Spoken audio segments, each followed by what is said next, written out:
for this to work nicely and to skip a lot of extra steps, you could add a check-in, check-out to your student's Google Calendar. But the easiest thing is probably going to be downloading the Zoom app to your desktop, so having that app on your computer. And then once you are logged in through the EMU SSO, I'm going to show you that one more time because everybody's missing it right now.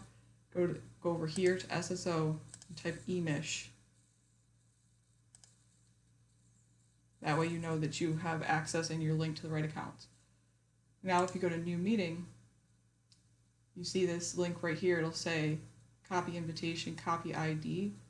This is going to start a meeting just brand new that you can invite the student to. So you would say copy invitation.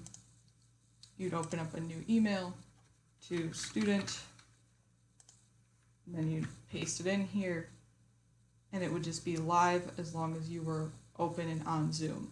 This might be easier for everybody because then this link right here will be the same one that you would log in with every time. That does mean that you are the host, so you are responsible for running that meeting. If you leave the room, then the meeting would end. But this time is to be used to check in with the student, make sure they're ready for class. So you're going to be expected to have this open from, let's say it's a 11 a.m. class. You're going to expect it to be on this Zoom room from around 10:45 or 10:50 at the latest until 10:59. Okay, only about 5 of those minutes or 10 of those minutes you have to spend one-on-one with the student, but you need to make sure that you have enough wiggle room for technical issues. And then at the end of class, if you have class that goes from 11 to 12:15, you'd be on there from 12:15 to about 12:25 to go over the check sheet together.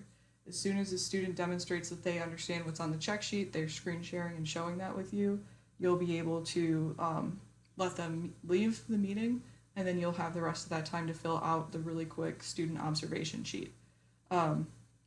It's going to be a little hard these first few weeks to make sure everybody has access to things, so please be patient with students during this before and after time. Please do not skip the before and after check-ins because this is the most helpful part of having a mentor in class. Obviously, note-taking is great, but this is where the anxiety comes in. This is where the prep work and the executive functioning is really, really kind of at its peak. So please take the time to do this. Please ask questions, and please make sure that your students have access to this Zoom link well before class. And then that way it'll be consistent for everyone.